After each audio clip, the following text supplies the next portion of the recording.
Suite à un mercato d'hiver très ambitieux, l'Olympique lyonnais s'est redressé et peut même encore espérer obtenir une place européenne via la Ligue 1.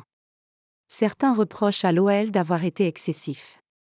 Sur les réseaux sociaux, des supporters de plusieurs clubs qui jouent essentiellement le maintien en Ligue 1 reprochent à l'Olympique lyonnais d'avoir totalement pipé les dés en investissant plus de 60 millions d'euros durant la dernière période des transferts. Il est vrai que John Textor a réalisé un investissement majeur, comme il l'avait annoncé à l'automne lorsque son club était dernier du championnat. Au point même que l'OL est devenu le club le plus dépensier en janvier 2024 en recrutant 7 joueurs, dont notamment Nemanja Matic ou bien encore Saïd Benrahma. Forcément, les discussions se sont rapidement tendues sur X, anciennement Twitter, où il est difficile d'échanger des arguments sans que cela tourne au carnage.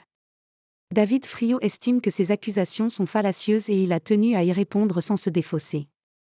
L'OL n'a pas triché sur le marché des transferts. Invité de la chaîne télé de l'Olympique lyonnais, le directeur sportif de l'Olympique lyonnais a sifflé la fin de la récréation sur ce supposé dopage de l'OL au mercato d'hiver. Je réponds à ces critiques en disant qu'il y a des règles au mercato et qu'on peut imaginer que ce mercato d'hiver correspond plutôt à un mercato d'été. C'est une période assez difficile en hiver, car on ne peut pas faire les mêmes signatures qu'en été où on a plus de temps pour les approches et les négociations. Lors de l'été 2023, nous avions été restreints, note de la rédaction, par la DNCG, maintenant les règles sont les règles, et nous les suivons. Depuis le mois de décembre jusqu'au 2 février, nous n'avons pas dormi beaucoup, c'est du 24/24. On vit ensemble dans le bureau, dans un mercato 1 heure fait la différence.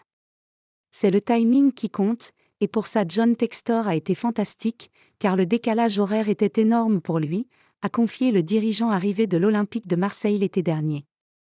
De quoi mettre fin à ce débat.